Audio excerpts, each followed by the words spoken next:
जिनको मेरा हात पकडकर चलना था, हैरत है वो बात पकडकर बैठ गए.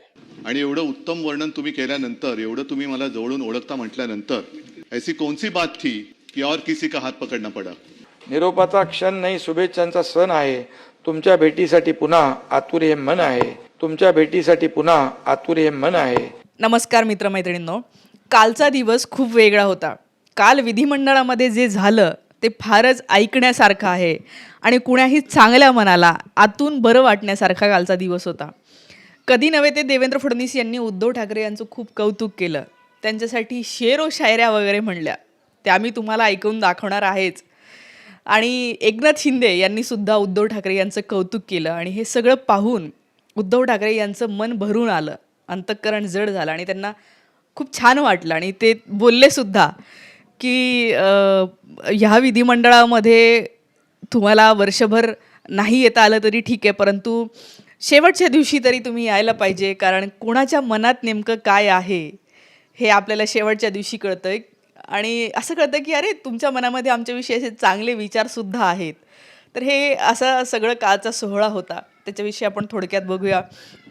देवेंद्र फडणवीस कधी नव्हे ते म्हणजे उद्धव ठाकरे यांना खूप चांगलं बोलले. अर्थात शेवटचा दिवस असतो, निरोपाचा समारंभ असतो, तेव्हा प्रत्येकालाच आपल्याला थोडंसं कौतुक करायचं असतं, चांगलंही बोलायचं असतं, गिल्ट ठेवायचा नसतो की अरे बाबा नाही काहीतरी राहून गेलं बोलायचं, हे मी खरंच बोलायला पाहिजे होतं. हे बोलले आणि महाराष्ट्रातल्या तमाम जे मॅच्युअर लोक आहे, समजदार लोक आहे, त्या सगळ्यांना खरंच काल खूप बरं वाटलं की अरे किती चांगलं आहे हे, किती छान एकमेकांशी बोलत आहेत, किती छान एकमेकांचं त्यांनी कौतुक केलं नाही का. जसं देवेंद्र फडणवीस म्हणाले की अनचाहे हालात तुम पकड कर बैठ गे वगैरे अशी त्यांनी शायरी म्हणली. आणि ते म्हणतात की उद्धव ठाकरे हे कोट्याधीश आहे. तर हा शब्द त्यांनी वापरला. कोट्याधीश म्हणजे कोटी, शब्दांची जी कोटी असते, भाषेवर कोटी करतात ना, तुम्हाला माहिती असेल व्याकरणाचा प्रकार. तर कोट्याधीश आहे असं ते म्हणाले. याशिवाय ते खूप चांगले कलाकार आहेत आणि त्यांना दीर्घायुष्य लाभो, त्यांना राजकारणामध्ये सुद्धा खूप चांगले दिवस यावं असं सुद्धा ते बोलून गेलेले आहेत. मी तर म्हणते की त्यांचं हे शेवटचं वाक्य खरं व्हावं, कारण अनेकांची तशी इच्छा दिसते. हे जे छोटी क्लिप आहे देवेंद्र फडणवीसांची किंवा उद्धव ठाकरे यांची खूप व्हायरल झालेली एक एक क्लिप, मिलियन्समध्ये व्ह्यूज गेलेले आहेत त्याचे 5-5 तासामध्येच. आणि लोकांच्या जर कमेंट्स बघितल्या तुम्ही तर लोक भरभरून हेच म्हणत आहेत की उद्धव ठाकरे साहेब मोकळ्या मनाचा माणूस, तुम्ही परत एकदा मुख्यमंत्री व्हा, तुम्ही खूप चांगलं काम केलं. आणि ते खरंच आहे. म्हणजे मी पण तुम्हाला सांगते, कालही बोलली की उद्धव ठाकरे हे नेमके काय आहेत, कसे आपल्याला माहिती नव्हतं. शिवसेनेबद्दल राग होता, कारण की ते भडकाऊ वक्तव्य वगैरे त्यांचे असायचे. पण ते मुख्यमंत्री झाले आणि कोविड आल्याच्या नंतर जेव्हा बरेचदा रात्री ते आपल्यासोबत फेसबुक लाईव्हवरून संवाद साधायचे, ते बोलताना, ते ऐकताना तेव्हा असं वाटलं की अरे किती मॅच्युअर व्यक्ती आहे, किती समजदार आहे. आणि इतकं समजदार एखादा राजकारणी असू शकतो हे माझ्या पिढीने तरी पाहिलं नव्हतं. आणि त्याच्यामुळे खूप चांगलं वाटलं मला ते सगळं पाहून. आणि त्यामुळे ते बघायची सवय लागली आणि कळलं की अरे नाही म्हणजे शिवसेनेचा काय त्यांचे वक्तव्य काही लोकांनी केलेले असतील ते असतील, परंतु नाही, उद्धव ठाकरे हा खरंच मोकळ्या मनाचा माणूस आहे, एकदम सहज बोलतात. कालसुद्धा ते सहजच बोलले की त्यांनी सुद्धा हे म्हटलं की ऐसी कौन सी बात हो गई की किसी और का हात थांबना पडा. हे देवेंद्र फडणवीसांसाठी होतं की असं काय झालं की तुम्हाला दुसऱ्यांचा हात पकडावा लागला. आणि त्याच्यानंतर एकनाथ शिंदे असं म्हणाले, सगळ्यात शेवटी एकनाथ शिंदेचं ते ऐकायला पाहिजे. ते म्हणाले की नातं असं तुटत नाही, भेटीसाठी हे मन जे आहे ते आतुर असणार आहे कायम. आता खरं तर हे सगळं त्यांनी जे 9 सदस्य काल हे झालेत, त्यांचा कार्यकाळ संपला 9 सदस्यांचा. नीलम गोरे त्याच्यामध्ये आहे, अमोल मिटकरी आहे, आपले उद्धव ठाकरे आहेत, अनेक लोक त्याच्यामध्ये होते. या सगळ्यांसाठीच ते म्हणाले की नातं काय असं तुटत नाही, आपण कधीतरी आयुष्याच्या टप्प्यावर भेटत जाऊ. हे खूपच चांगलं होतं, एक खूप चांगलं जेस्चर ज्याला आपण म्हणूया, असंच बोलायला पाहिजे. पण सगळ्यांना असं वाटलं की हे एकनाथ शिंदे हे फक्त आणि फक्त उद्धव ठाकरे यांच्यासाठीच बोलले की काय भेटीसाठी हे मन आतुर असेल म्हणजे कायम पुढे कधीतरी आपण भेटू. आणि मला असं वाटतं महाराष्ट्राची पण तीच इच्छा आहे की परत एकदा तुम्ही भेटा.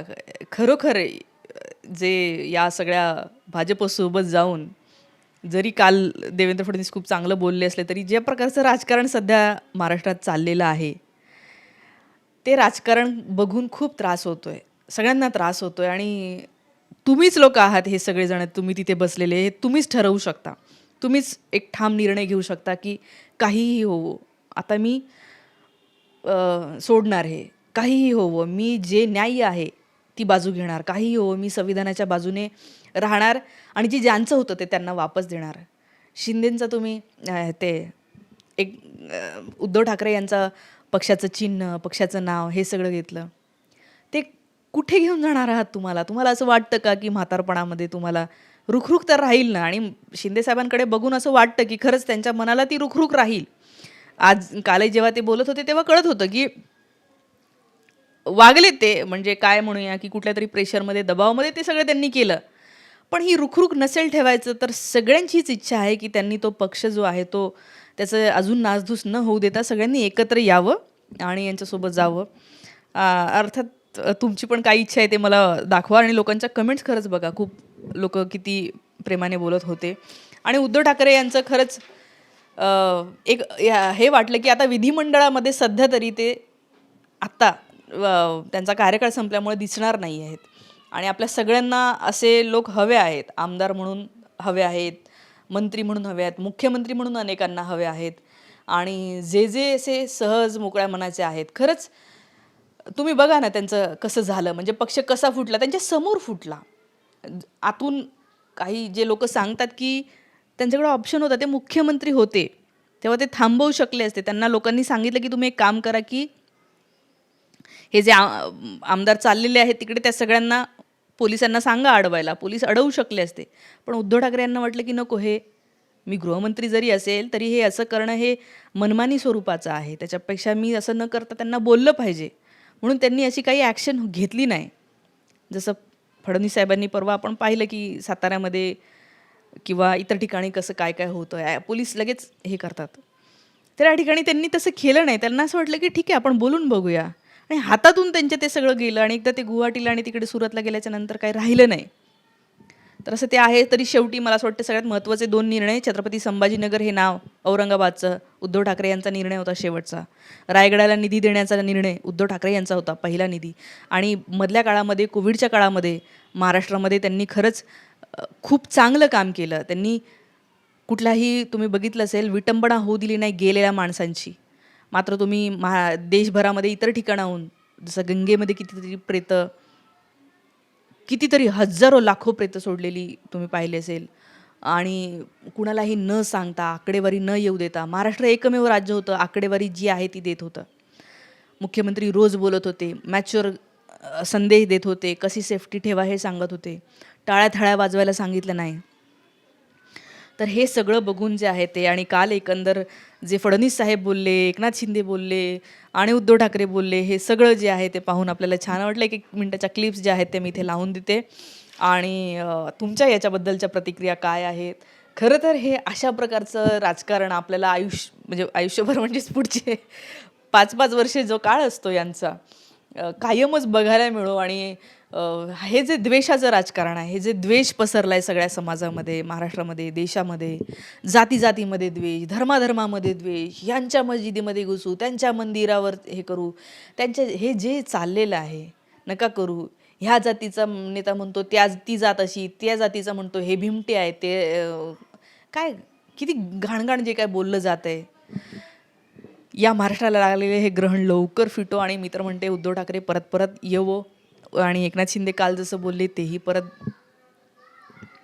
देवेंद्र फडणवीस जे कौतुक केलं शेवटचं का असेना, पण मी तर म्हणते परत त्यांना असं कौतुक करण्याचं चान्स मिळाला. तुम्हाला काय वाटतं? कमेंट करून नक्की सांगा. आला नाही आवाज? भावनिक झाले, जड अंतकरण. पुन्हा एकदा मी या सर्वांना शुभेच्छा देत असताना जाता एवढंच सांगतो, सहवास सुटला म्हणून सोबत सुटत नाही, सहवास सुटला म्हणून सोबत सुटत नाही, नुसता निरोप दिल्याने नातं तुटत नाही. निरोपाचा क्षण नाही, शुभेच्छांचा सण आहे. आणि म्हणून निरोपाचा क्षण नाही, शुभेच्छांचा सण आहे. तुमच्या भेटीसाठी पुन्हा आतुर हे मन आहे. आणि म्हणून या बाबतीमध्ये एवढंच सांगतो, काही जणांची भेट सगळ्यांसाठी रे बाबा.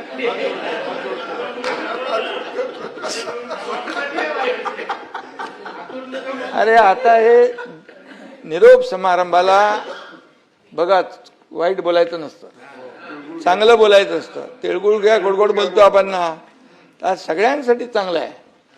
आणि त्यामुळे काही, मी का म्हणालो, काही जणांची भेट पुन्हा सभागृहात होईल, काही जण प्रत्यक्ष फील्डवर काम करताना भेटतील, काही जण निवडणुकीच्या रिंगणात समोरासमोर असतील. कुठल्या ना कुठल्या वळणावर आपली भेट होत राहो यासाठी मी तो 4 ओळी बोललोय. आणि म्हणून सगळ्यांना पुन्हा एकदा सभापती महोदय खूप खूप शुभेच्छा देतो.